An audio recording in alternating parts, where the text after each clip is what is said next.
A graça e paz, meus irmãos.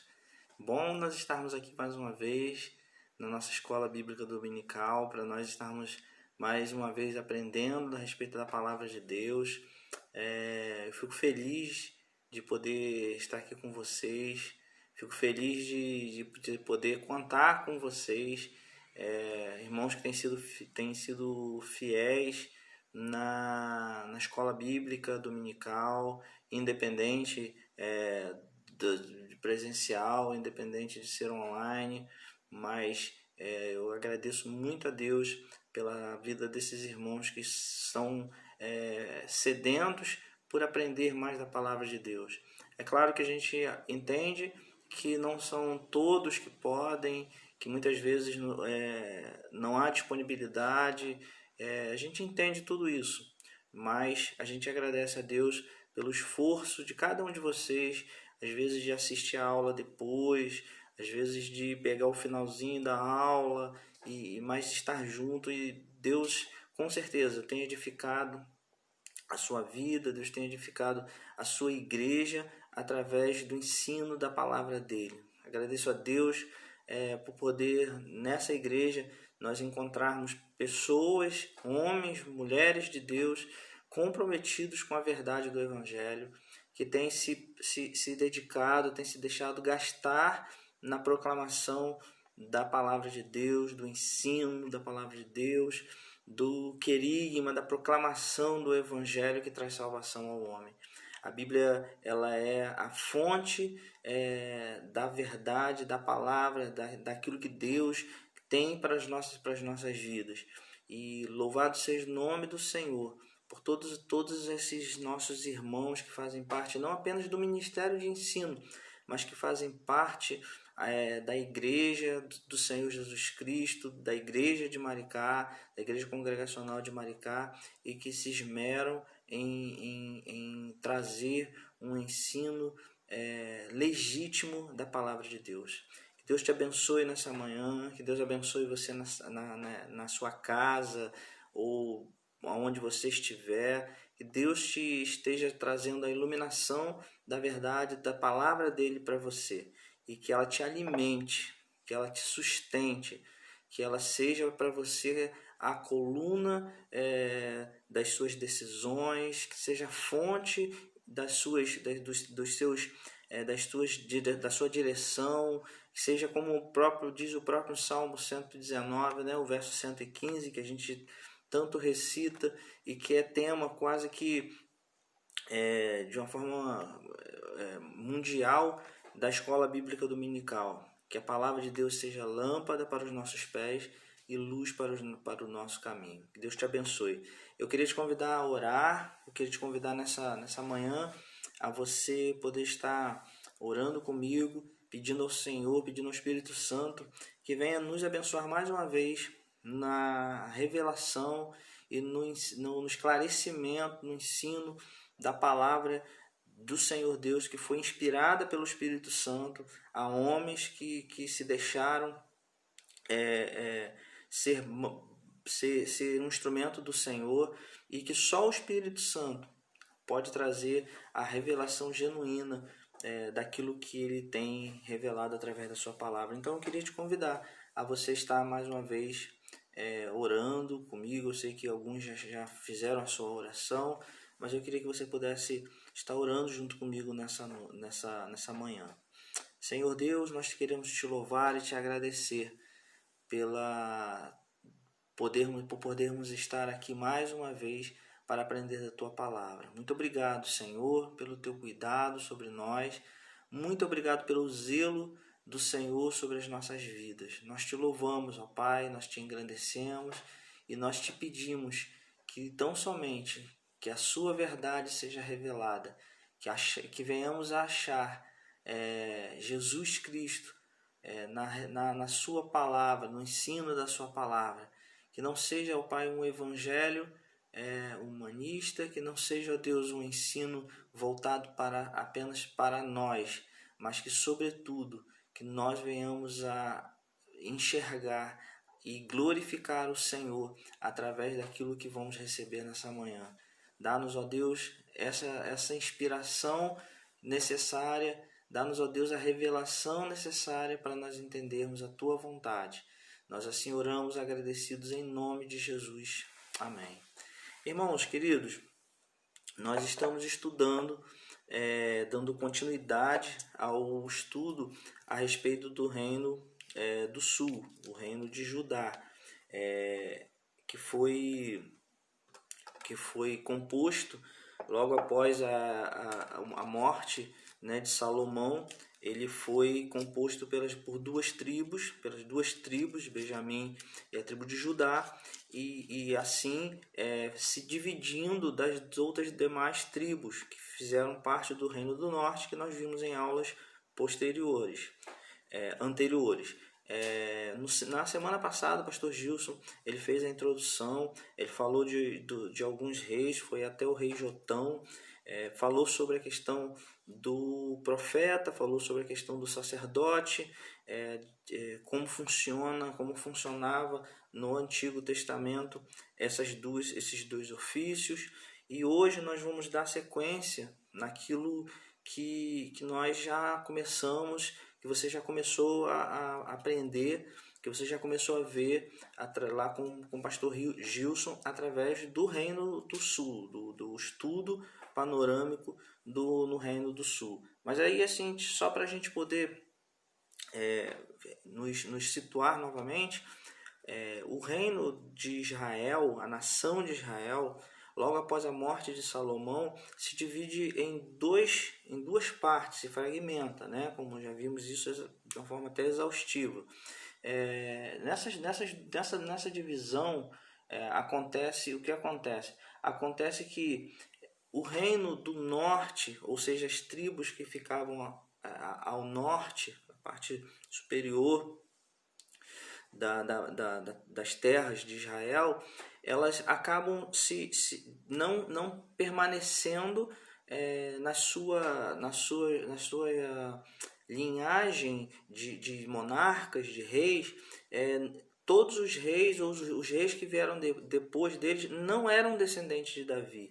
Ou seja, em Salomão, a partir de Salomão, eles abriram mão, não queriam mais ter como seus reis homens que fossem descendentes, filhos de Davi. Por isso é que nós vimos nas aulas passadas que a nação o reino do norte, ele foi governado por dinastias ou por família de Jeú, família de Acabe, a casa de Acabe, e foram dinastias. Uma família morria, ou uma família tomava o trono, e outra vinha logo após, e o Reino do Norte foi seguido justamente por essa divisão, por essa característica de famílias diferentes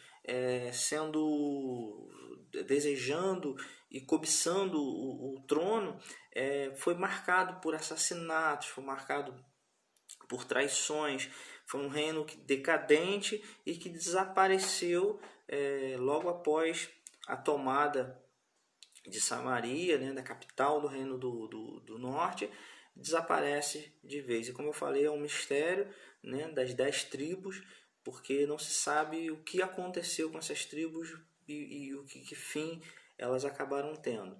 E o Reino do Sul, que é o que nós começamos a ver na aula passada, eles seguem todos os reis que governaram no Reino do Sul, eles eram descendentes da linhagem de Davi.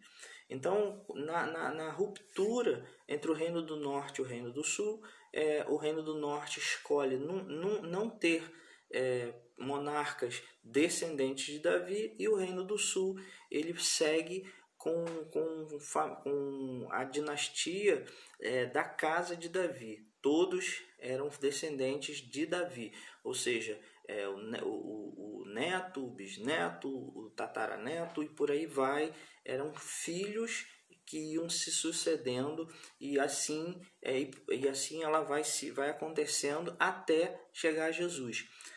Percebam, e nós já falamos a respeito disso, que ao longo de todo esse período que começa lá há quase 1000 anos antes de Cristo, né? Já começa lá atrás, Deus preservando a promessa feita a Davi a respeito do seu trono, a respeito de que da descendência dele, do trono dele, viria o Messias, viria o eterno Rei Jesus. Então Deus ele vai zelando por isso, e o Reino do Sul, mesmo nos seus altos e baixos, ele segue a linha da descendência, a linhagem de Davi. Então isso é importante você observar. Tá? Isso é importante você observar, que você vai conseguir perceber, inclusive, a questão não só por isso, né, mas você vai conseguir observar, por exemplo, na época de Jesus, aquela rixa, aquela briga que existia entre os samaritanos, lembrando que Samaria era a capital do reino do norte, na época lá bem lá atrás, nessa época que nós estamos vendo, entre os samaritanos e os judeus, ou seja, os samaritanos, Samaria, capital do Reino do Norte, e os judeus, que recebem o nome de judeus porque são descendentes da tribo de Judá, ou seja, do Reino do Sul, que era chamado também Reino de Judá. A nação de Israel, primeiro eles começaram a ser chamados de hebreus, né, que tem a ver com a localização da onde eles vieram, né, da onde começou do chamado de Abraão, entre os rios, né, quer dizer isso. Depois eles são chamados de israelitas por conta do nome de Israel, né, o nome de Jacó é mudado para Israel, então eles são os descendentes de Israel, ou de Jacó, ou de Abrão, eles são chamados de israelitas, e posteriormente, após o cativeiro, após toda essa história entre Reino do Norte e Reino do Sul, são chamados de judeus, porque a tribo do Norte desaparece, e há uma teoria que ela acaba se juntando, ou uma parte dela se juntando com a tribo de Judá, a tribo do sul, mas a partir daí eles passam a se chamar judeus. E lá na frente, bem lá na frente, acaba se tornando, o judeu acaba se tornando, quando o Israel ele volta a ser reconhecido de novo como uma nação, então eles voltam a usar a nomenclatura de israelitas, e judeu passa a ser uma nomenclatura mais política religiosa, né? Então assim, o judeu é quem faz parte do judaísmo, quem adere à religião judaica, o judaísmo, né? Então a partir daí nós seguimos falando sobre essa questão do Reino do Sul. Eu botei essa foto aqui, que é uma foto, é um mapa na realidade, né? Da região situada ali na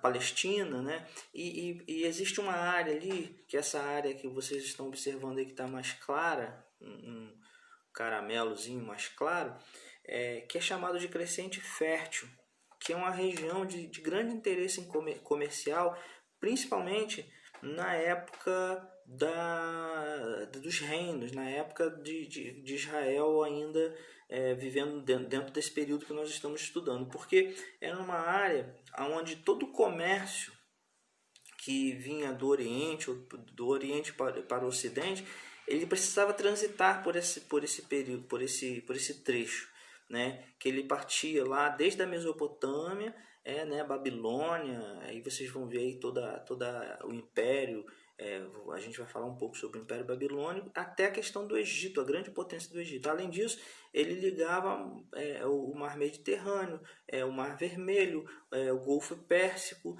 Então, assim, toda essa área ali era uma área de grande interesse na época da divisão dos reinos. Também porque essa área não é a área mais fértil de toda essa região, onde esses rios, o Tigre, o Eufrates, o rio Nilo, eles transbordam e eles fertilizam toda essa área.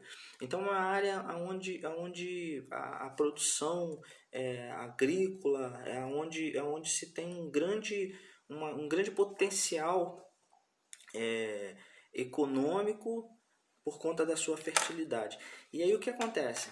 Quem dominasse esta área, quem tivesse o controle dessa área ali, teria controle comercial das rotas, principais rotas comerciais, e teria um controle também da parte mais fértil, mais próspera do Oriente.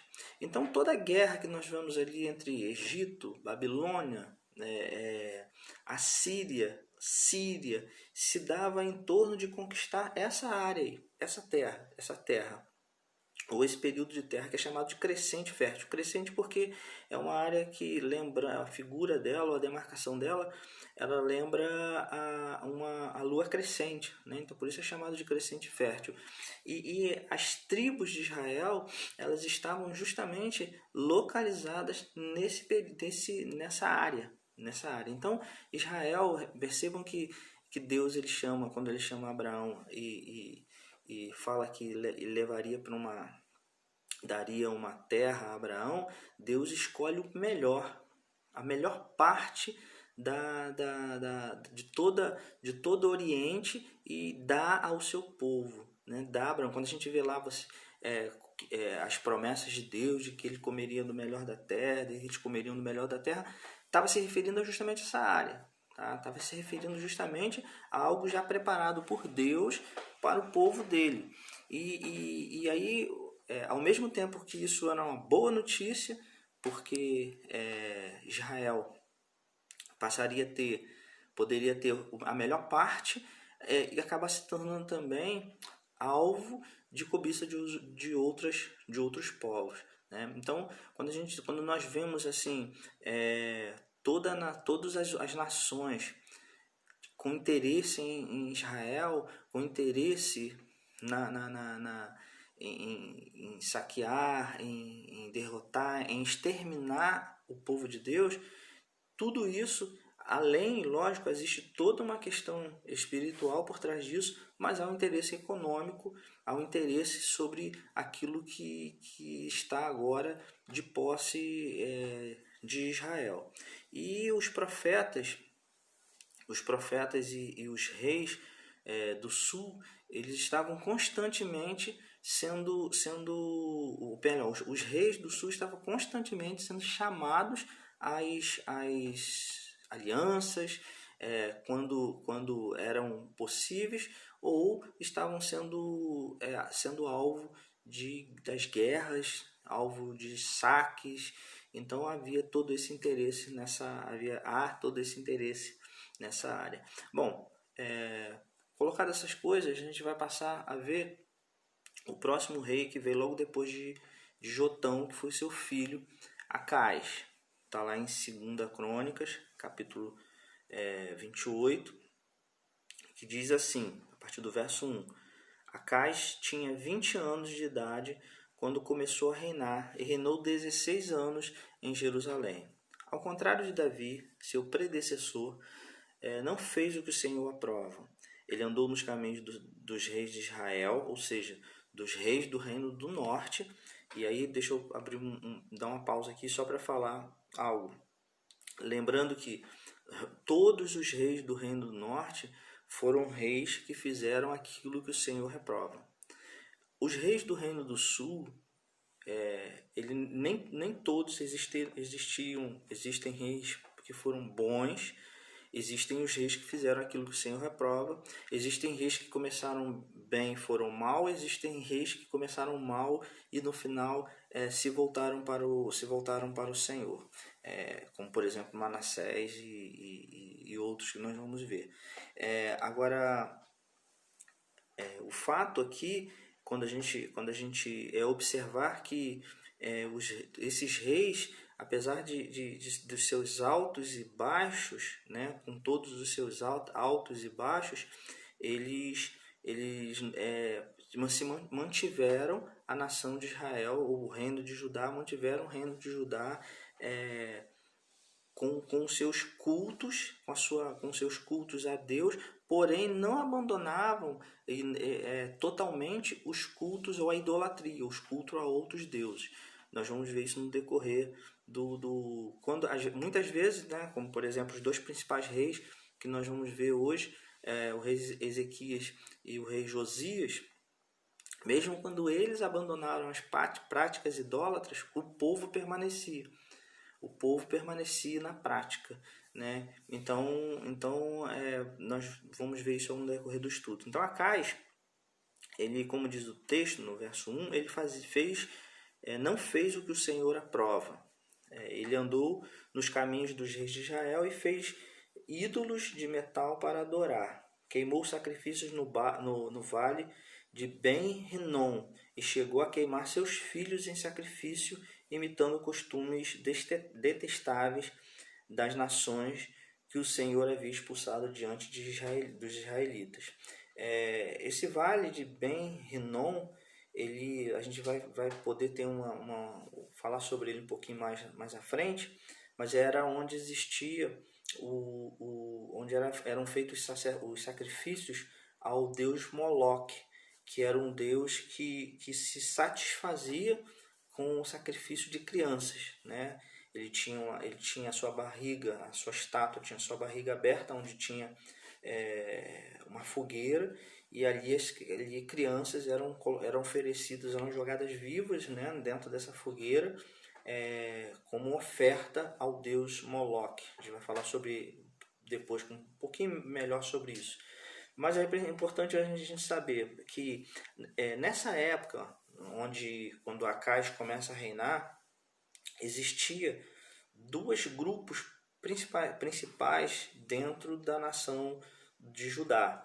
Existia o grupo que era anti-Assíria e o pró-Assíria, como eu coloquei aí. Ou seja, existia aquele grupo que ficava pressionando o rei a fazer a se revoltar contra a Síria, a não se aliar à Síria. A Síria ela vinha dominando os outros reinos e estava chegando, já era uma ameaça eminente à nação de Judá. Então existia um grupo que dizia, olha, vamos nos aliar à Síria. E existia um outro grupo que dizia, não vamos nos aliar à Síria. O profeta Isaías, nessa época, o profeta Isaías que profetizava, o Isaías era dessa época, né? E o profeta Isaías, ele vai nas suas profecias a Acais, ele aconselha Acais a se manter neutro. Diz, olha, não se alie e nem vá contra, fica na sua. Não entre em pactos que as outras nações estão fazendo para ir a favor ou para ir contra a Síria. Fique neutro e deixa Deus trabalhar, né? Numa linguagem, deixa Deus trabalhar, confia que o Senhor ele não vai permitir, nós não precisamos de outros braços a não ser o braço do Senhor para nos proteger. O problema é que Acais não dá ouvido a Isaías, ele simplesmente ignora aquilo que Isaías fala, e ele acaba cedendo ao grupo que se une à Síria. Ele acaba se unindo à Síria, fazendo um acordo com ele, só que esse acordo era o acordo do seguinte: nós vamos nos tornar vassalos, nós vamos nos tornar servos de vocês. E aí, a partir daí, o reino de Judá começa a pagar tributos, taxas à Síria. E Isaías e também Miqueias, que era profeta nessa época, eles acabam vendo com isso essa aliança de Judá, feita através do rei Acais com a Síria. Eles acabam vendo isso como sendo uma quebra da aliança com Deus. Por quê? Porque eles não confiaram que Deus estaria movendo, até a gente pode falar assim, movendo o sobrenatural e protegendo Israel. Eles se viam mais protegidos sendo aliados da Síria do que confiando no Senhor, né? E isso a gente acaba muitas vezes entrando ou caindo nesses conselhos e caindo nessas decisões racionais, né? Quando muitas vezes, pela razão a gente acaba tomando decisões que vão de encontro àquilo que a nossa fé, aquilo que Deus está fazendo para que a nossa fé seja alavancada, né? Então, assim, qual é a grande, o grande agir do Espírito Santo na nossa vida? É a gente, além, lógico, né, do seu ministério, que é revelar e nos fazer entender a vontade de Deus e nos convencer do pecado, da justiça e do juízo. Mas é a gente poder ter a sensibilidade de nós nos voltarmos para a vontade de Deus e confiarmos nele, recebermos, entendermos esse sobrenatural de Deus que muitas vezes ele vem sobre a razão. Às vezes a razão diz para você ir para a esquerda, mas você ir para a direita vai expressar ou vai revelar sua confiança em Deus. Então, muito mais, queridos, do que nós vivermos o racional, nós precisamos viver aquilo que é a vontade de Deus. É lógico que a gente, como a própria palavra de Deus vai dizer que o nosso culto precisa ser racional. A gente não pode ignorar o racional, mas nós não podemos também nos esquecer que nós não somos guiados por vista. O que nos faz andar e nos faz ser visto como justos é a nossa fé. O justo viverá pela fé. Então, Isaías vê dentro dessa, e começa a profetizar, tanto ele quanto Miqueias, eles começam a profetizar e ver essa aliança de Acais com a Síria como uma quebra de aliança com o Senhor.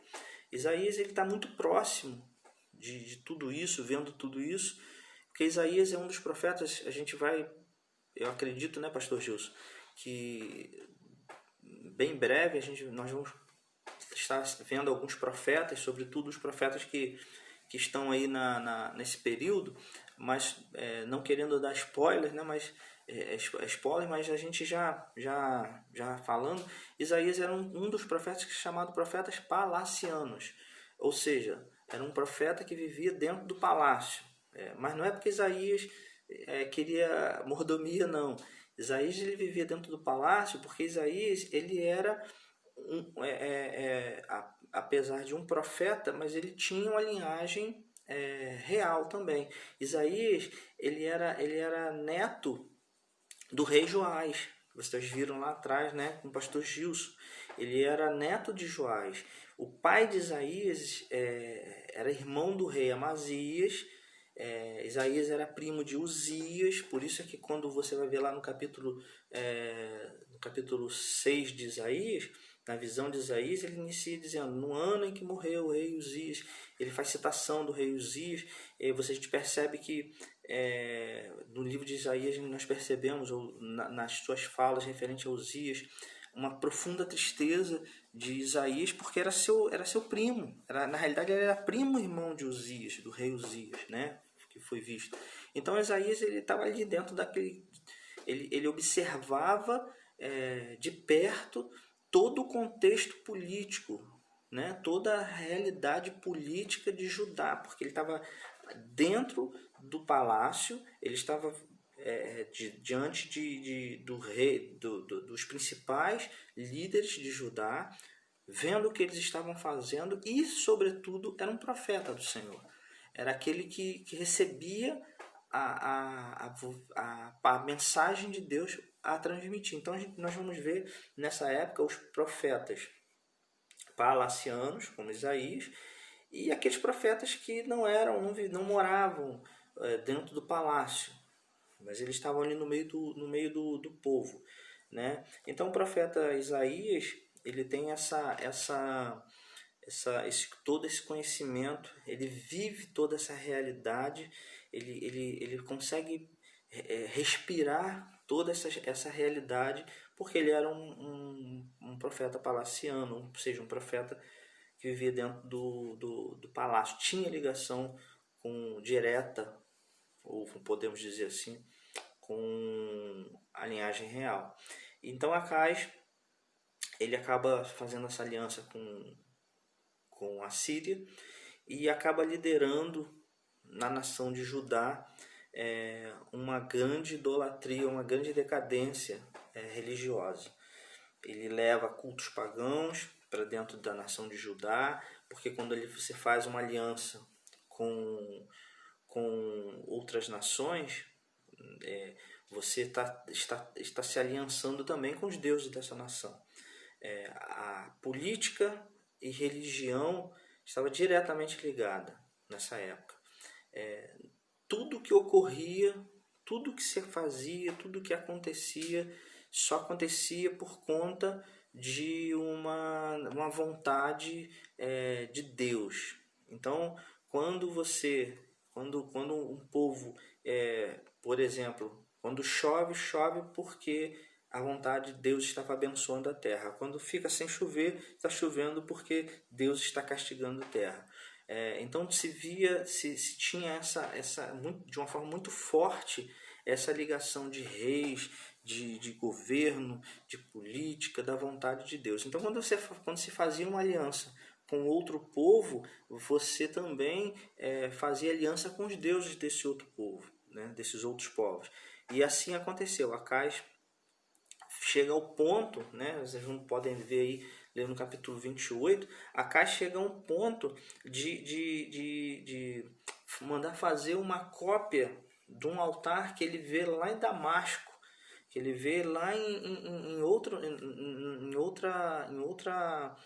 império, em outra nação. Ele manda fazer uma cópia do altar que está lá e manda fazer essa cópia justamente dentro do templo em Jerusalém, para que o Deus que estava sendo adorado lá fosse adorado em Jerusalém também. Então começa uma decadência religiosa em Judá. E aí logo após Acais morre, lá no capítulo 29, nós vamos ver que quem assume é seu filho Ezequias. E Ezequias foi um grande reformador. Ele foi um grande reformador. Ele viu, ele percebeu tudo que tinha acontecido com o Reino do Norte, toda a decadência que acontece lá no Reino do Norte. E ele percebe que essa decadência se dá por eles terem virado as costas para Deus. Ele passa a ouvir os profetas, ele passa a perceber que Deus ele permite que o Reino do Norte caia em função de toda a idolatria. Então, ele acaba assumindo o papel de um grande reformador político. E ele é o primeiro rei de Judá que logo depois da queda da destruição do Reino do Norte, né? Ele depois que ele vê Samaria sendo tomada e o Reino do Norte sendo extinto, ele assume e ele entende que Deus ele permitiu aquilo, permitiu que aquilo que aconteceu com o Reino do Norte só acontecesse em função da idolatria. Então ele promoveu, como está aí no slide, uma ampla e importante reforma político e religiosa de combate aos cultos cananeus, dando início a um movimento que visava unir as tribos do norte com as do sul, sob o comando da dinastia de Davi instalada em Judá. Lembra, o Reino do Norte não queria, não assumia ou não coroou reis que fossem descendentes de Davi. Então, Ezequias ele começa a fazer uma reforma religiosa, mas política também, chamando aquelas tribos ainda que pudessem existir no norte, a fazerem parte agora do Reino do Sul, agora seguindo a linhagem ou o comando da dinastia ou da linhagem de Davi, e se unirem. Ele tenta ser aquele que faz um unificador novamente do povo de Israel. Com isso ele queria reunir todo o povo em torno de um só Deus e de um só rei. Ele trazia essa proposta de que todo o povo ele pudesse se unir em torno de um só Deus, em torno de um só rei, entendendo que, como eu falei, Deus ele rege todas as coisas. Deus ele está diretamente ligado a todas as coisas. Então, se existe um rei, esse rei só existe pela vontade de Deus. Então, se unir em torno de um único rei e de também se reconhecer a uma vontade soberana de Deus. É isso que ele faz. Então ele destrói, Ezequias ele destrói os santuários que existiam pagãos, ele manda acabar com todas as imagens, ele proíbe o culto fora de Jerusalém, ele institui Jerusalém como sendo uma capital religiosa, ele proíbe o culto a todos os outros deuses que não fosse Yahvé, que não fosse o Deus de Israel. Ele faz de Jerusalém a capital de Judá, que até então Jerusalém não era a capital ainda de Judá, então ele estabelece Jerusalém como a capital de Judá e sendo o único lugar onde se poderia oferecer sacrifícios. E aí todos deveriam ir a Jerusalém para adoração a Deus. Ele também faz uma como é que eu vou dizer? Ele pega os escribas, né? E aqueles homens mais sábios nas leis, do meio ali, no meio palaciano, ele pega esses homens e manda que eles pegassem todos os escritos, tudo que havia de escrito no Reino do Norte e incorporasse isso aos escritos que já existiam. Então, por exemplo, quando você vê lá, por exemplo, Provérbios, do capítulo 25 ao capítulo 29, são escritos de Salomão, mas que foram incorporados não era a Bíblia na época, mas foram incorporados aos textos sagrados, né, os textos vindos de Deus, no período de Ezequias. Eram textos do Reino do Norte que foram incorporados, Provérbios, capítulo 25 ao capítulo 29. E por que isso? Porque eles tinham o objetivo de fortalecer uma consciência nacional e única, patriótica. Então, assim, vamos pegar as tradições, vamos pegar aquilo que o Reino do Norte produziu, aquilo que foi, vamos incorporar isso na escrita que nós tivemos. Então, quando a gente olha lá o livro de Provérbios, os escritos de Salomão, a gente acha que Salomão pegou do capítulo 1 e foi escrevendo até o final. Quando na realidade existem muitos outros escritos de Salomão, muita coisa, mas somente aquilo que nós temos hoje na Bíblia é que foi compilado, é que foi registrado, vamos dizer assim, de uma forma como sendo necessária para compor as escrituras que nós temos em mãos hoje. Mas sabendo que o capítulo do 25 ao 29 ele foi incorporado depois. Pegaram aqueles capítulos e introduziram ali. É lógico que foi introduzido dentro desse trecho em função do texto, em função em função do assunto. Então foi introduzido nesse meio, nesse trecho, vamos dizer assim. Ezequias deu um exemplo foi um homem assim, que deu um exemplo de confiança no Senhor, merecendo até com isso um milagre que Isaías vai anunciar, né? Vamos lá em 2 Crônicas, vamos lá no capítulo 32 agora, verso 8, quando diz assim, vou ler na versão NVI, tá? 2 Crônicas 32, verso 8. Com ele está somente o poder humano. Está falando de Senaqueribe, que era o rei da Síria. Mas conosco está o Senhor, o nosso Deus, para nos ajudar e para travar as nossas batalhas. E o povo, essas foram palavras de Ezequias, e o povo ganhou confiança com o que disse o rei Ezequias de Judá. Ezequias, nesse trecho que eu li aqui, Ezequias, depois de subir ao trono, o exército da Síria, sob o domínio de Senaqueribe, ele vai tentar invadir Judá, e Ezequias clama ao Senhor, e o Senhor vai e ele age e faz com que Senaqueribe levante acampamento e fuja, e assim Jerusalém é poupado.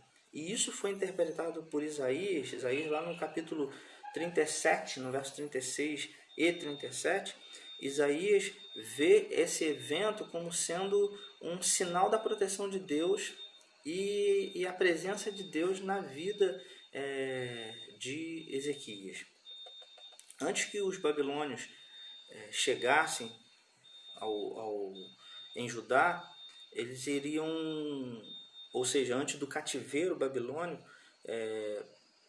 a nação de Israel ainda veria, depois de Ezequias, mais dois reis, né, Manassés e Amon, como sendo sucessores de Ezequias, e que foram terrivelmente, assim, foram reis muito ruins, foram ímpios, e que jogaram por terra tudo que Ezequias fez como reforma política, como reforma religiosa, e que foi assim até o momento que chegou Josias, que vem Josias, o rei Josias, e tenta dar um jeito. A gente vai ver sobre isso aí um pouquinho mais lá na frente.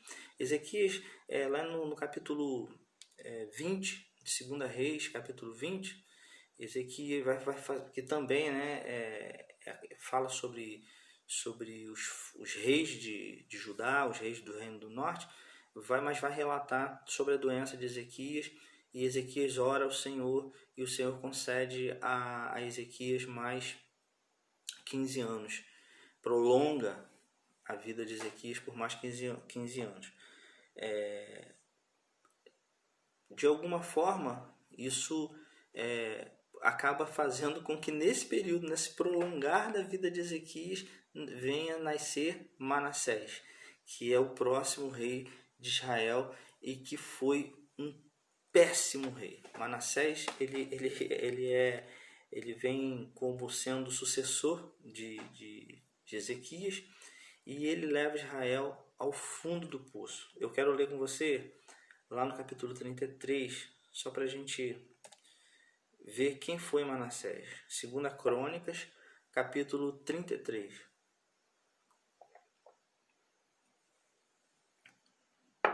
Diz assim: Manassés tinha 12 anos de idade quando começou a reinar, e reinou 55 anos em Jerusalém. Ele fez o que o Senhor reprova, imitando as práticas detestáveis das nações que o Senhor havia expulsado diante de Israel. Reconstruiu os altares idólatras que seu pai Ezequias havia demolido. Também ergueu altares para os Balaíns e fez postes sagrados.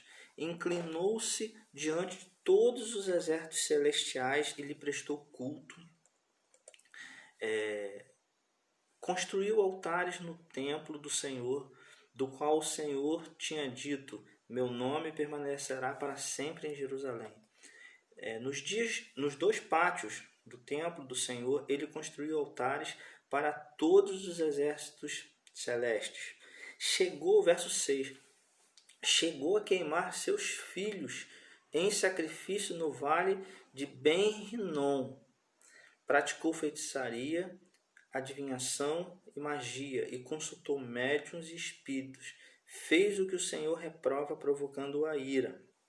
Mais uma vez, lembrando aqui, o vale de Ben-Rinom era onde era praticado os sacrifícios a Moloque, ao deus Moloque. Então ele chegou a queimar os seus filhos em oferta ao deus Moloque. Verso 7. Ele tomou a imagem esculpida que havia feito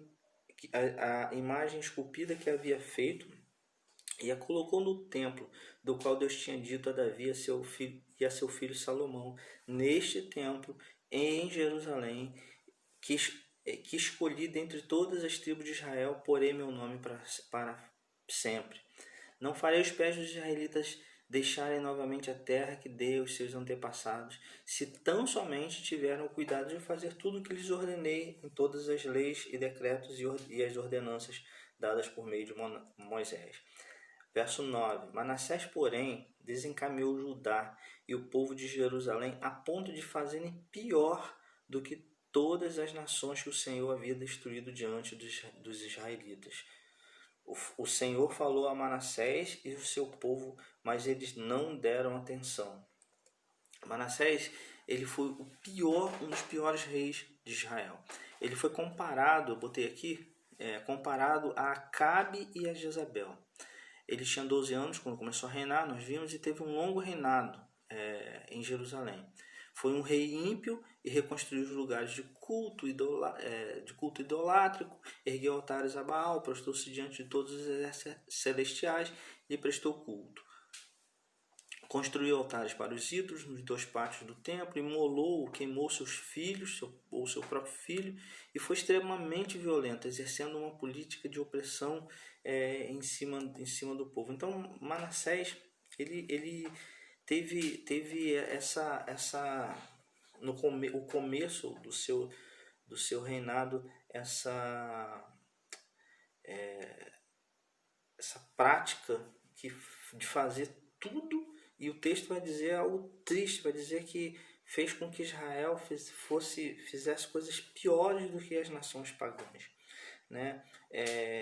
Quando ele leva e instaura o culto novamente a Moloque, que era um deus amonita, ele leva Israel a praticar coisas que estavam inclusive na lei de Deus.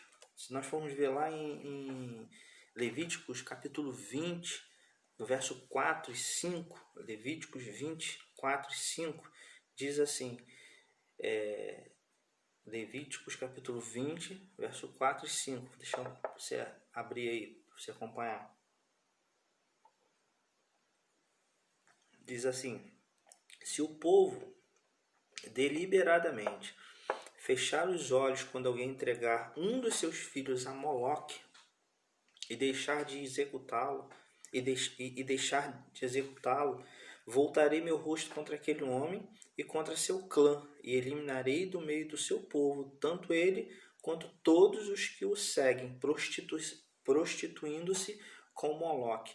Então, o culto a Moloque, eles estavam, inclusive, sendo condenado pela lei de Deus, pela lei mosaica. Moloque, como eu disse, é um deus amonita.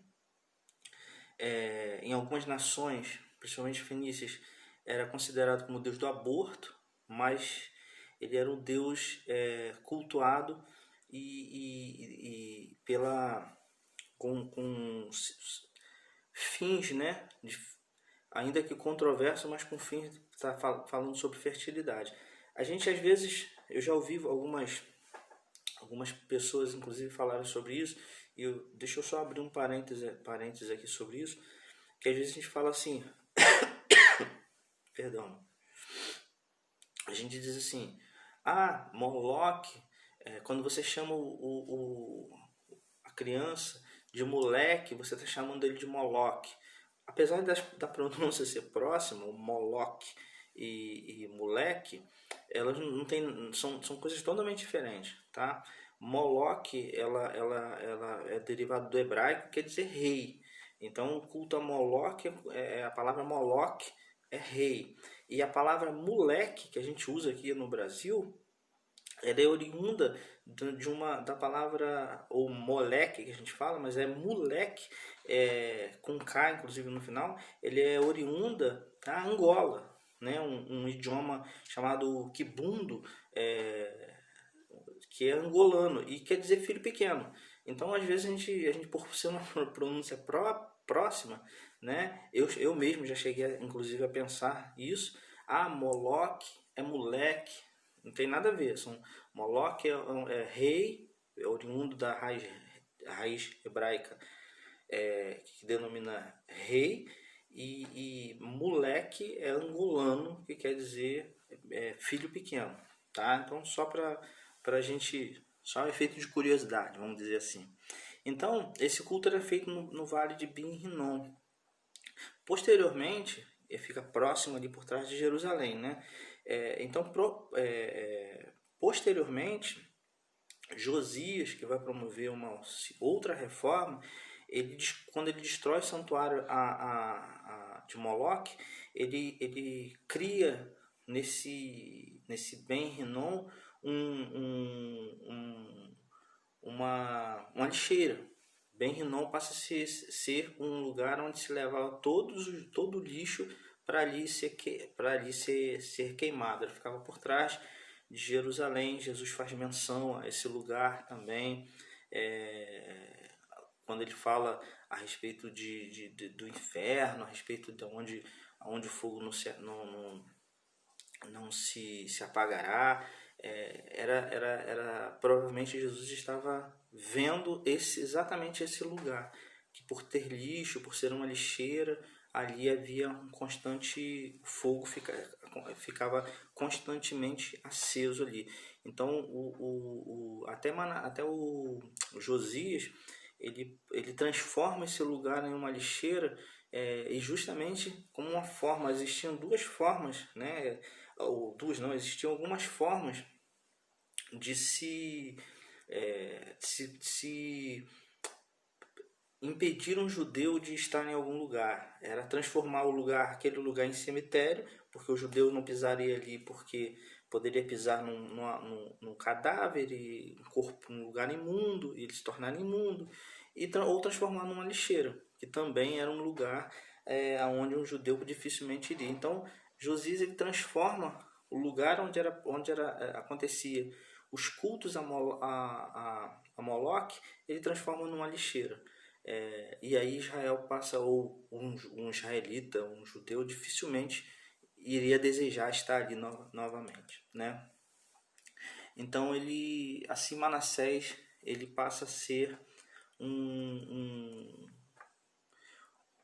dos piores reis de Israel. Inclusive Manassés, também outra coisa que nós não vemos assim explicitamente na Bíblia, mas provavelmente Manassés foi o rei que manda executar Isaías, e manda fazer isso cerrando Isaías ao meio, né? Cerrando Isaías ao meio. Lá no capítulo 11, né, verso 37 de Hebreus, quando o texto vai falar a respeito dos profetas cerrados ao meio, provavelmente está fazendo menção a Isaías.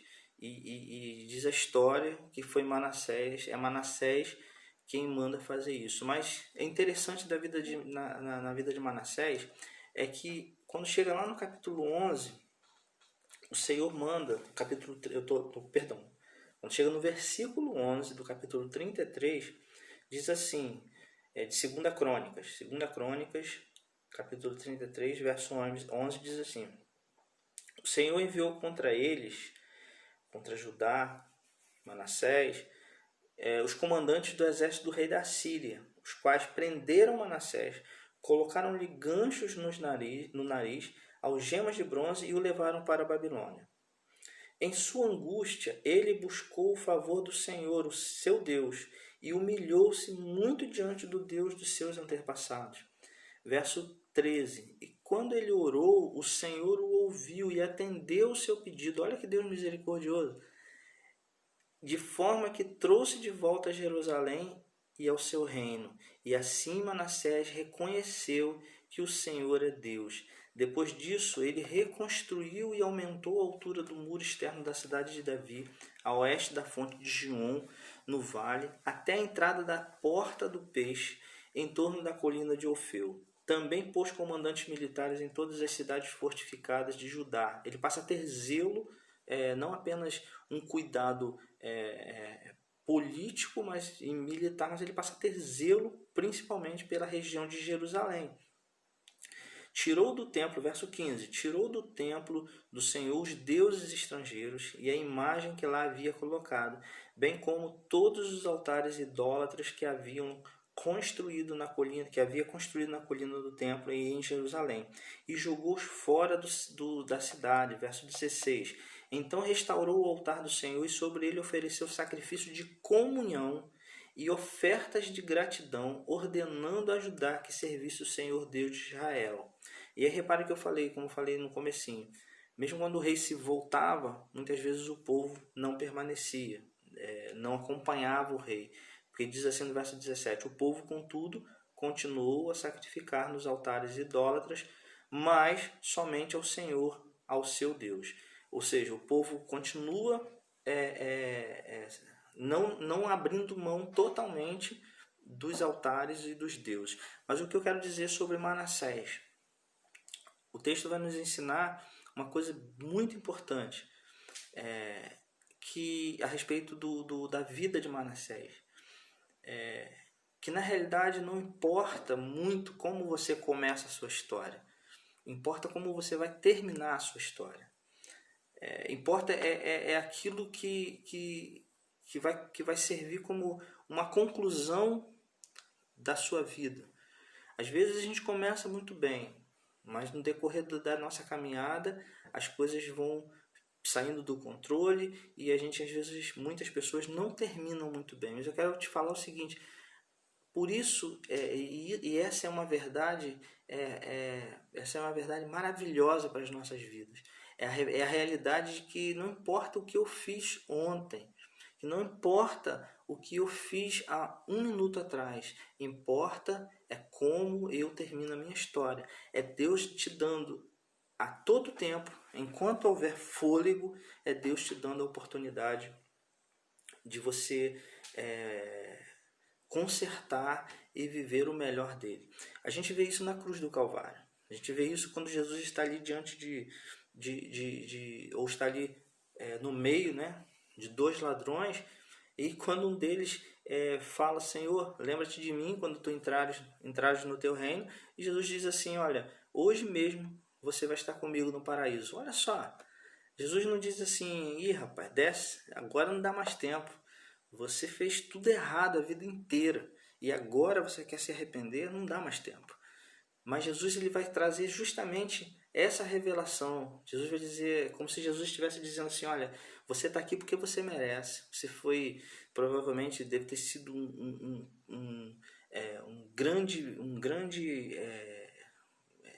um condenado, está aqui sendo condenado justamente. Você está aqui porque merece. Você deve ter sido um bandido, você deve ter sido assassino, você deve ter feito coisas terríveis. Mas eu quero te dizer o seguinte: não importa o que você fez, importa aquilo que você está fazendo agora. Não importa como você começou, importa como você termina. Manassés é esse exemplo. Jesus vai mostrar isso na cruz do Calvário. Que da mesma forma acontece, como nós vemos, vocês conhecem, um próprio Judas Iscariote, um discípulo do Senhor que começou muito bem e termina traindo Jesus.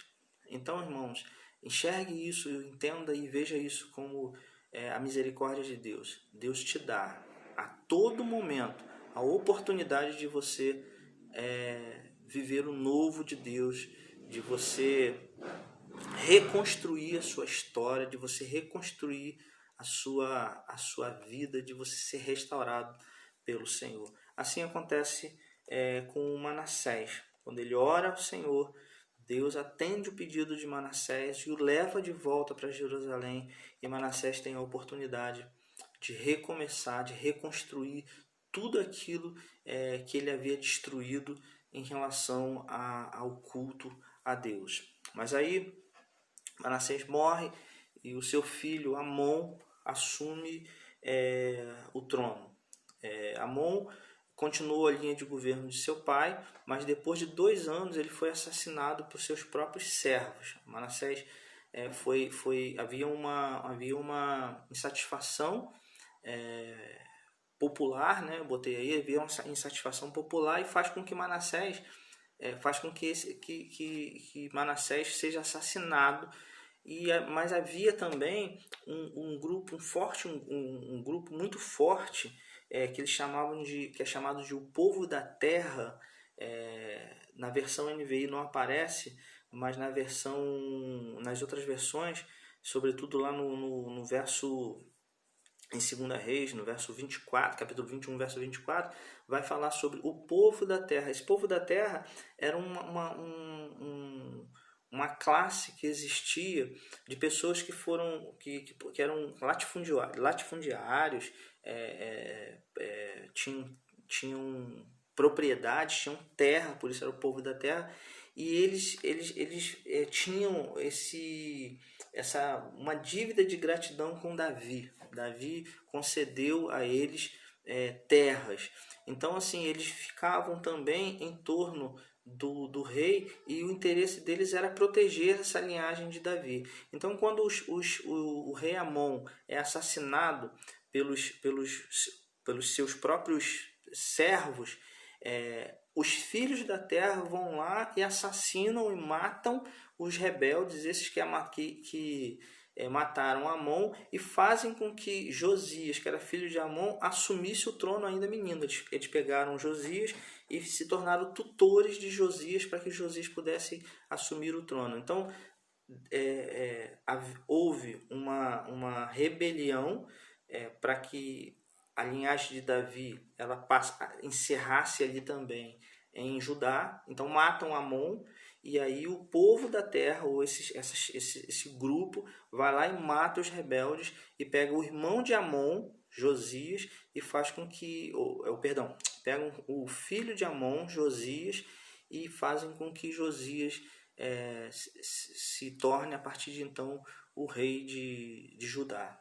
E aí Josias ele vem a ser o grande reformador, o próximo grande reformador da nação de Israel. E ele assume o trono muito jovem, ele assume o trono nem jovem, né? Ele assume uma criança, 8 anos de idade. E ele assume o trono de Judá com seus tutores, né? Mas ele acaba assumindo, e ali ele reina durante 31 anos. Seu reinado coincidiu com a morte e declínio do Império Assírio. Nesse período, a Síria, que era grande potência, que o tempo inteiro afligia Judá, afligia a nação o Reino do Sul, que fazia com que o Reino do Sul pagasse tributo. Agora a Síria é derrotada, exterminada, né? Ela entra em declínio e morre, e aí Deus traz paz à nação de Judá. Judá passa a viver agora uma paz. Eles não vivem mais sob o domínio da Síria, mas eles se tornam praticamente livres. Então o Josias ele faz como Ezequias, aproveita esse vazio político, porque quando a Síria ela é exterminada, o Egito e a Babilônia se levantam como os grandes impérios. Só que eles começam a brigar entre eles e esquecem das outras nações, esquecem de Israel, de Judá. E aí, enquanto eles estão brigando lá, Josias, muito sabiamente, ele aproveita essa lacuna, esse vazio, e ele acaba promovendo Israel novamente numa grande reforma política e religiosa. Ele inclusive reforça o exército de Israel, ele consegue expandir o território de Israel para o norte, e aí ele pega as tribos que eram no Reino do Norte, que ainda existiam, eles vão anexar, ele consegue juntar essas tribos e anexar ao Reino do Sul. Então o Reino do Sul ele cresce em território porque ele avança para dentro do Reino do Norte. Ele concentra novamente o poder político e religioso em Jerusalém, né? Jerusalém se torna a grande capital política e religiosa do Estado, e ele vai fazer com que toda destruição, né? Ele destrói os templos, os altares pagãos, e ele vai fazer que toda essa destruição dos altares e dos templos não apenas aconteça em Judá, no Reino do Sul, mas que vá até também o Reino do Norte. Quando a gente vê lá no capítulo 34 de 2 Crônicas, está avançando aí, capítulo 34 de 2 Crônicas, deixa eu achar aqui, no verso 6, diz assim, verso 5, a reforma de Josias. Verso 5. Depois queimou os ossos dos sacerdotes sobre esses altares, eram os sacerdotes dos deuses pagãos, purificando assim Judá e Jerusalém, reino do sul.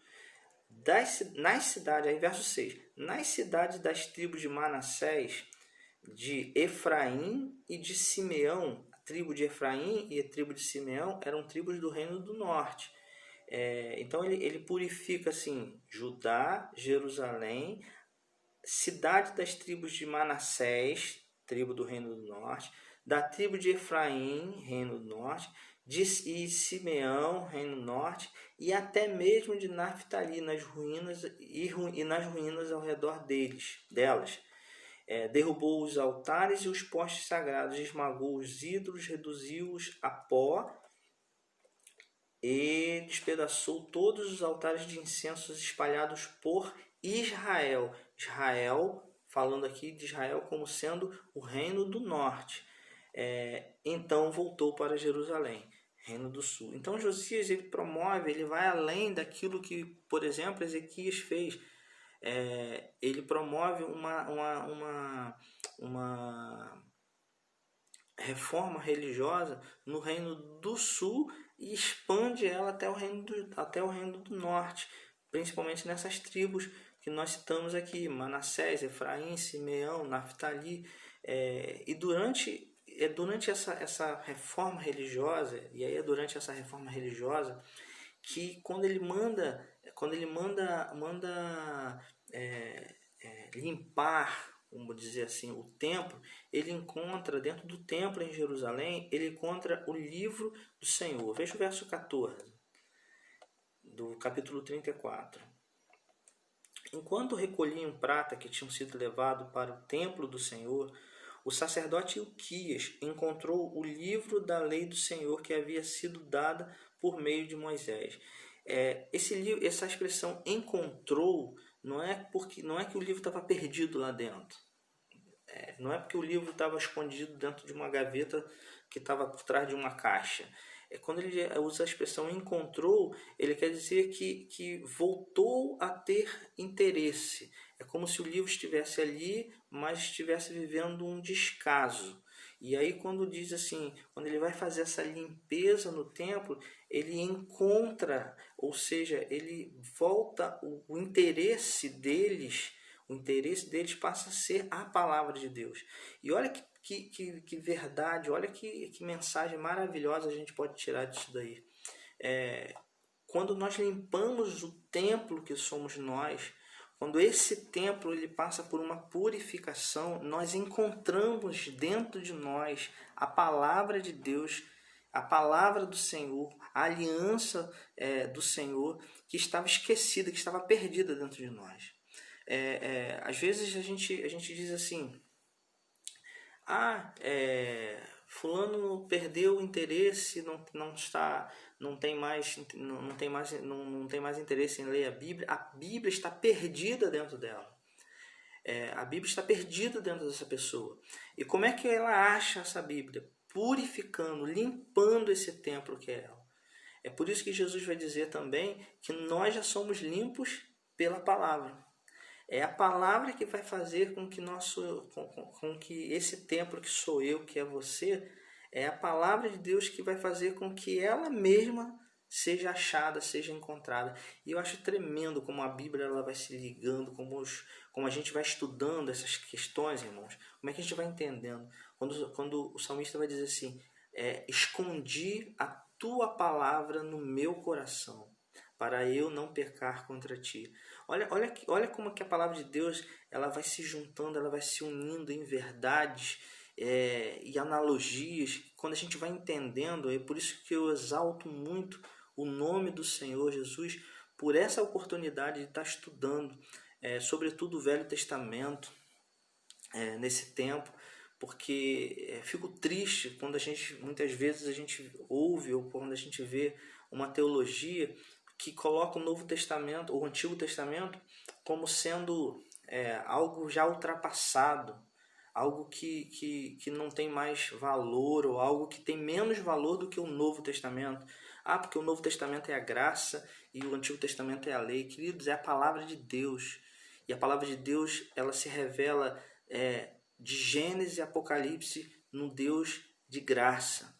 A palavra de Deus, ela não tem tempo, ela é atemporal. Então, não existe a ruptura de Antigo e Novo Testamento. Ela acontece apenas de uma forma didática. Ela acontece apenas para a gente poder entender a verdade de Deus, mas ela nunca aconteceu, ela nunca acontece no tempo Kairos, no tempo de Deus, ela nunca aconteceu na eternidade. Deus é o mesmo ontem, hoje e será eternamente, a sua palavra é a mesma. Então, quando a gente entende isso, quando a gente vai linkando essas questões, quando a gente vai tendo essa revelação, ou essas revelações do Espírito Santo de Deus, e a gente vai vendo como Deus vai agindo, então essa limpeza do templo, feita por Josias, fez com que a palavra de Deus ela fosse encontrada dentro desse templo, ela fosse achada como sendo algo valioso dentro desse templo, coisa que não aconteceu com Manassés, coisa que não aconteceu com Amon. E aí, na continuidade do texto que nós lemos, diz que Josias manda trazer essa palavra, lê essa palavra lida para ele, e diz assim no verso 19 que ele rasga as suas vestes em sinal de temor e humilhação ao Senhor.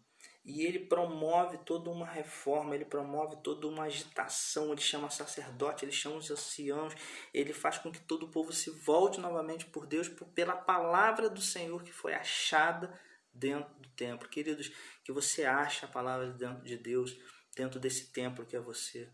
Que você se volte para essa palavra, que essa palavra reconstrua novamente o culto a Deus, ou que ela aperfeiçoe novamente, ou que aperfeiçoe ainda mais o culto, o seu culto a Deus.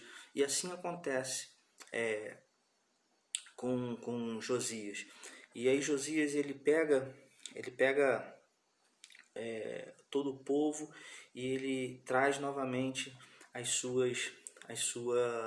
o povo a Deus, a presença de Deus.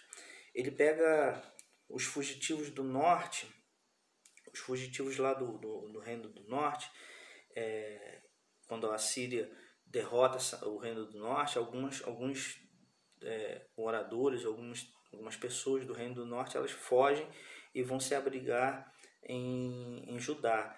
E eles trazem as suas tradições, entendam tradições como textos, como profecias, eles trazem essas profecias. E aí o que Josias faz? Ele incorpora essas profecias do norte, essas tradições do norte, ele incorpora no reino do sul, nos escritos do reino do sul.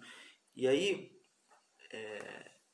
até coloquei aqui, como ele buscava a centralização do poder em um só rei, uma só capital, voltava ao ideal de um só reino, como no tempo de Davi. Aí, como eu falei, ele acha a lei do Senhor, ele manda então reunir todos os anciãos de Judá, de Jerusalém, e sobe ao templo com todos os homens que as habitavam, e os sacerdotes, profetas de todo o povo. Leu diante deles o conteúdo do livro da aliança e renovou com todo o povo as promessas de pôr em prática as cláusulas da aliança que estava escrito na lei da aliança, na lei do Senhor. Ele leva o povo novamente à aliança com Deus. E aí onde eu queria chegar. Alguns fatos importantes. O achado desse livro e o que ele ocasiona, o que ele alavanca, ele faz com que Josias elabore um tipo de escrita, ou que a gente chama de tradição, que é a tradição deuteronomista. Ele pega, por exemplo, como eu coloquei aqui, os escritos de Josias, que iam desde a conquista da terra, ou seja, de Josué até 2 Reis, e ele incorpora esses escritos agora na lei do Senhor, nos livros do Senhor. Falando a grosso modo, só para vocês entenderem o que isso quer dizer. Quer dizer que existia, vamos dizer, existia a Bíblia, só que na Bíblia não existia ainda.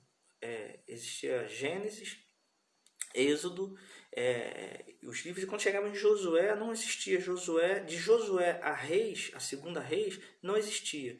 Então, o que Josias faz? Ele chama os escribas e manda compilar e manda reunir todos esses escritos e juntar agora a palavra de Deus, e juntar agora ao livro. Então, a Bíblia, ainda que de uma forma muito precoce, muito precária, ela começa a ser montada, a tradição.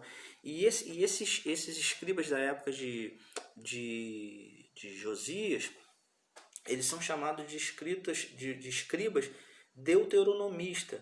Por quê? Porque a base da teologia deuteronomista é a teologia que diz que Deus abençoa aqueles que respeitam a aliança. Então, a gente não consegue ver isso. Eu estou tentando explicar algo que é meio complexo, mas a gente não consegue ver isso na Bíblia como separadamente, né? Quando você vê lá a Bíblia, existem 4 tradições, pelo menos as principais, as tradições de que a Bíblia foi escrita: javista, eloísta, deuteronomista, a profética. Então, assim, cada tradição dessa, ou seja, cada escriba, cada um autor que reúne isso, ele enxerga Deus de uma forma. O deuteronomista, que é o nosso ponto aqui, ele enxerga o Deus como sendo o Deus que abençoa a partir do momento em que a sua aliança seja respeitada. Por isso é que você vai ver, por exemplo, lá em Deuteronômio, capítulo 26, no verso 6 e no verso 8, do verso 6 ao verso 8, eu queria que você pudesse ver aí, Deuteronômio, do verso 26, capítulo 26, do verso 6 ao verso 8, diz assim: isso foi escrito dentro de uma tradição deuteronomista, tá? E aí olha como eles pensam. Ele escreve assim: os egípcios nos maltrataram e humilharam, impondo dura servidão sobre nós. Clamamos então a Yahvé, ou clamamos então ao Senhor, ou clamamos a Deus. O Deus de nossos pais ouviu nossa voz, viu nossa aflição, nosso sofrimento, nossa opressão, e nos tirou do Egito com mão forte e braço estendido. Então, Josias, ele dentro do seu reinado, ele manda que sejam incorporadas aos textos de culto, aos textos sagrados, exatamente esse texto que vai de Josué, Juízes, 1 Samuel, 2 Samuel, 1 Reis e 1 Reis e 2 Reis. E ele manda incorporar, principalmente dando esta visão de Deus sendo um Deus que abençoa, que resgata, que salva, desde que o povo seja fiel a essa aliança. Então, essa é uma visão deuteronomista, essa é uma tradição deuteronomista. Existe uma outra tradição, a tradição eloísta, que enxerga o Deus Elohim, que é o Deus que cria, que é o Deus que reina, é o Deus criador. E isso a gente vai ver lá, por exemplo, nos escritos de Gênesis. Né? Gênesis vai falando o tempo inteiro do Deus que cria, do Deus que mantém, do Deus que sustenta. Isso a gente só consegue enxergar, ou só consegue perceber realmente, né? Num estudo mais detalhado, um pouco mais aprofundado, principalmente do vernáculo, em que foi escrito os textos, mas observando essas características, dá para vocês terem uma ideia. Né? Então, quando você vê um texto do Antigo Testamento, dentro desse período de Deuteronômio a Reis, você vai observando ali que ele vai o tempo inteiro estar girando em torno dessa característica de Deus. O Deus que está sempre abençoando, mas um Deus que exige respeito, que exige fidelidade à aliança dele. E aí então, esse é um fato importante do reinado de Josias. Um segundo fato é que eu falei aqui em algum momento, em aulas passadas, a respeito da monolatria e do monoteísmo. Monolatria é culto a um único Deus, mas crendo que existem outros deuses. E existe o monoteísmo, que é o culto a um Deus que é o considerado único e verdadeiro. Israel até então, até esse momento, não vivia uma monolatria. Não vivia, um monoteísmo. Ou seja, não via Yahvé como sendo o único Deus. Eles viam sempre Yahvé como sendo o Deus poderoso sobre outros deuses. Então, o reinado de Josias foi muito importante na construção desse monoteísmo, ou seja, de chegar a um ponto, de Israel conseguir chegar ao ponto de reconhecer Deus como sendo o único Deus. Não existe outro Deus, ele é único. Até então, Israel ficava ali naquela idolatria, ou seja, adorando outros deuses, porque eles acreditavam na existência desses outros deuses. E aí eles viam que esses outros deuses também tinham poder, né, na cabeça dele. Então ele ficava o tempo inteiro nessa idolatria. O monoteísmo, ou seja, eles só vão deixar de lado os outros deuses, dizendo não existe nenhum outro Deus, só existe o nosso. Eles só vão deixar de lado depois do cativeiro babilônico. Só depois lá do exílio babilônico é que eles vão, que essa mentalidade vai estar madura na cabeça do povo de Israel. Vamos avançar para a gente não gastar muito tempo. Isso me empolga, esses assuntos assim me empolgam. Logo após a morte de Josias, quem assume o trono é Joacás. Joacás assume o trono. Neco, que era o imperador egípcio, conquista Síria e se considera agora senhor também de Judá. Aprisiona Joacás, que estava só 3 meses no trono, no poder, e leva Joacás para o Egito. E lá no Egito ele permanece e morre lá no Egito.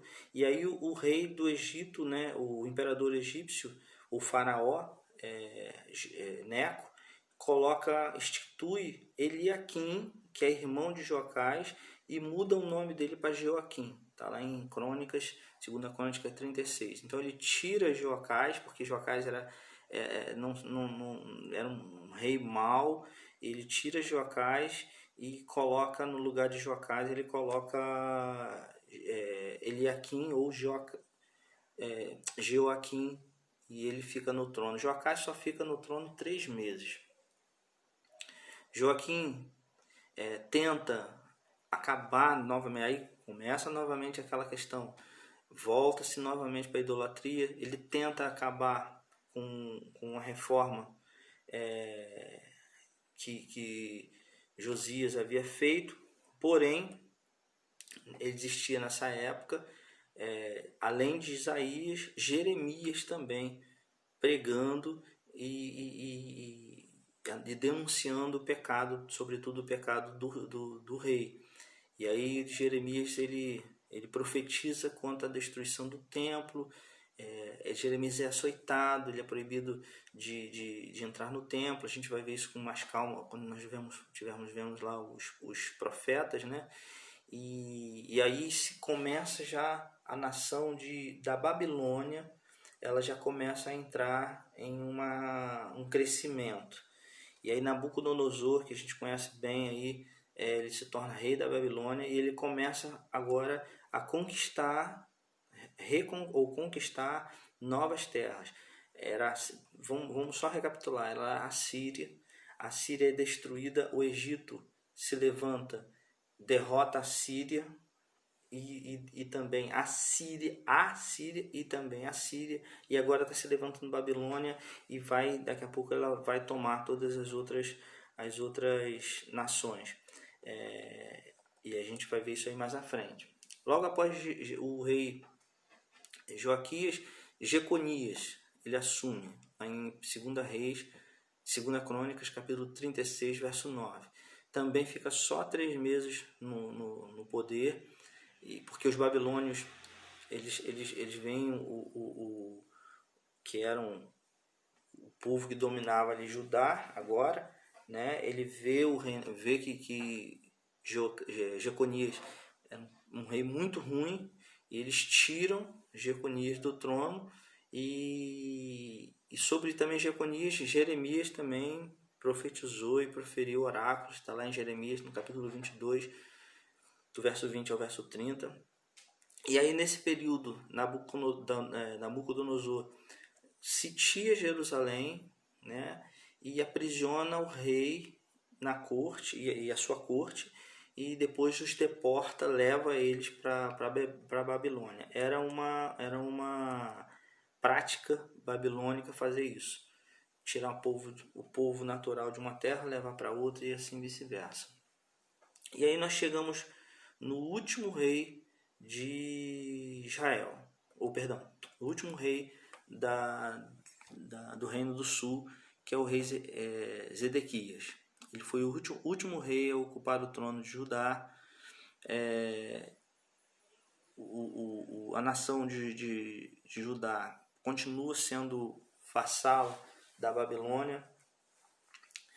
E aí, mais uma vez, o povo se esquece da aliança e se mantém longe de Deus. O povo passa a ser um povo muito mais religioso do que um povo íntimo de Deus. Eles passam a se tornar religiosos, passam a adorar os rituais, passam a adorar o templo, passam a adorar a religião. E aí Deus vai permitir que eles sejam levados para a Babilônia. Jeremias profetiza sobre o fim do cativeiro. Zedequias ele acaba não ouvindo as profecias, principalmente de Jeremias. Ele tenta fazer uma aliança com o Egito para poder combater a Babilônia. E aí o que acontece? Jeremias aconselha ele a não fazer isso, ele não ouve o que Jeremias fala, está lá no capítulo 37. Jeremias aconselha ele a não fazer aliança com o Egito, ele não ouve, e aí ele acaba se dando mal, né? Zedequias acaba se dando mal, porque a Babilônia acaba vendo a união dele com o Egito para resistir à Babilônia. A Babilônia acaba vendo, Nabucodonosor acaba vendo como sendo uma traição. Então ele pega o Zedequias, leva ele preso até a Babilônia, aprisionando ele, e aí eles pegam os filhos de Zedequias, degolam os filhos dele na presença dele para ele ver, depois fura os 2 olhos dele e leva ele como sendo envergonhado, leva ele para a Babilônia, onde ele morre. E aí assim ele volta para Jerusalém, Nabucodonosor volta a Jerusalém e destrói toda a cidade, mata os habitantes mais fortes e poderosos, destrói tudo. E aí vocês vão ver, a gente pode ver isso daí lá, a história de Daniel, quando Daniel é levado, deportado para a Babilônia, ele vai viver no palácio. Nós vamos ver isso aí mais à frente com Esdras e Neemias, quando Esdras e Neemias eles vão voltar para reconstruir a cidade, os muros e o templo. E quando ele tem Neemias, quando ele tem aquela visão, aquelas notícias a respeito de Jerusalém, os portões estão queimados, os muros derribados, foi toda a destruição que a Babilônia, sobretudo a Babilônia, fez em Jerusalém, destruiu, se tornaram assim, o objetivo era levar o povo cativo para a Babilônia, destruir a terra deles para que eles não desejassem voltar para aquele lugar. E lá na Babilônia eles pudessem se desenvolver lá na Babilônia e esquecer de onde eles vieram. Eu lembro que eu falei sobre isso, apagar a identidade. E aí assim a gente acaba, encerra aqui a história do Reino do Sul e dos reis. O que nós podemos tirar como aplicação de tudo isso que nós vimos? Como eu falei em algum momento, muito mais do que o interesse em a gente aprender história, a gente precisa observar a palavra de Deus e esses textos, observando Deus e como Deus se comporta na história. A grande realidade é que quando a gente vê todos esses relatos a respeito do Reino do Sul, do Reino do Norte, a respeito de Israel, a gente vai entender que Deus tem planos, Deus tem propósitos, e não importa quem esteja e em que tempo esteja essas pessoas no governo. Deus vai cumprir os seus propósitos. O plano de Deus, a vontade de Deus vai se cumprir. A grande reviravolta, a grande questão nossa é que Ele nos permite participar dos seus planos. E Ele nos convida para isso. Quando a gente vê a história dos reis de Israel, a história da nação de Israel sendo escrita, é Deus cumprindo os propósitos dele, é Deus cumprindo os seus planos, é Deus revelando os seus planos e permitindo que o homem participe dele. E o plano maior de Deus, principalmente para a humanidade, é revelar Jesus, é mostrar Jesus, porque Jesus é a revelação do amor de Deus. Porque Deus amou o mundo de tal maneira que deu o seu Filho para que todo aquele que nele crê não pereça, mas tenha a vida eterna. E esse é o plano de Deus. E o que cabe a mim e cabe a você é fazer opção ou não de fazer parte desse plano de Deus. Quando a gente aprende a respeito de missões, né, a gente aprende que é a missão de Deus. Quando a gente observa a história, Deus agindo no meio da história, não se trata do homem, não se trata de mim, não se trata de você, se trata do plano e do propósito de Deus que vai se cumprir. Agora cabe a mim e cabe a você querer fazer parte desse plano de Deus. É por isso que eu gosto muito da expressão de Paulo, a expressão onde nós vemos lá no capítulo 17, quando Paulo vai falando a respeito de Jesus, ele diz assim: pois nele vivemos, nos movemos e existimos. Paulo está dizendo, tá usando uma linguagem ali poética. Paulo está usando de um estilo de linguagem. Ele está dizendo assim: em Jesus nós vivemos, nos movemos e existimos, ou seja, nós estamos nele. É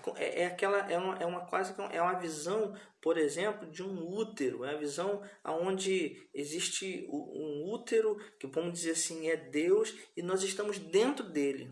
Nele nós vivemos, nele nós nos movemos, e é por conta dele que existimos.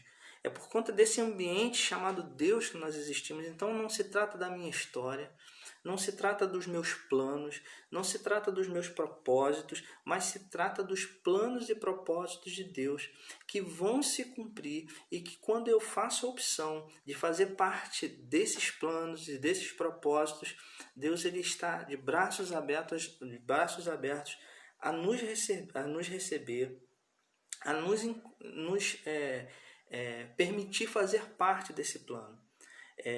E isso, volto a dizer, não depende de tempo, não depende de pessoa, não depende de circunstância.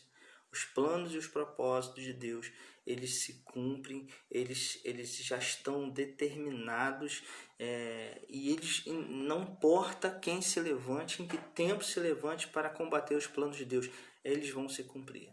Então, assim, Deus está nos dando a oportunidade nesse tempo de fazermos parte dos planos dele, de fazermos parte da vontade dele, dos propósitos dele.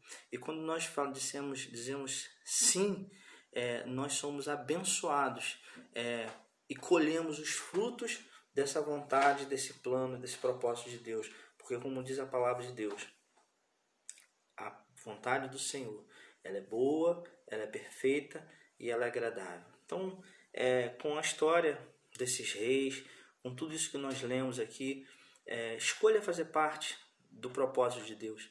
Busque conhecer a Deus. Ache a palavra de Deus no templo que é você. Deixe essa palavra te conduzir no plano e no propósito de Deus, para que você possa viver a plenitude da presença do andar, do caminhar com Deus, e que você possa dizer, como diz o apóstolo Paulo no texto que nós lemos e que eu amo: nele eu vivo, nele eu me movo e nele eu existo. Eu só sou o que sou porque eu estou em Deus. E só tem sentido a minha vida se ela estiver em Deus. E assim seja com você. Tá? Que Deus te abençoe nesse dia. Mais uma vez, muito obrigado pela paciência de vocês. Muito obrigado por você poder participar comigo desse momento de aprendizado, esse momento de crescimento na vontade de Deus. Deus te abençoe. Eu quero orar mais uma vez com você e poder agradecer a Deus por aquilo que Ele nos deu nesse tempo. Senhor, muito obrigado pela Tua palavra. Muito obrigado porque creio que nesse tempo que separamos para ouvir da tua palavra e aprendermos do Senhor, nós entendemos e nós achamos a Tua palavra dentro de nós. Nos ajude para que ela continue nos limpando, continue nos purificando para a glória do Teu nome. Nós assim oramos, agradecidos em nome de Jesus. Amém. Queridos, Deus te abençoe e que o Espírito Santo de Deus continue conduzindo a tua vida, continue fazendo de você templo e morada dele, até que Jesus Cristo possa voltar e aí nós vamos morar eternamente com ele e gozar da presença dele. Que Deus te abençoe em nome de Jesus. Amém.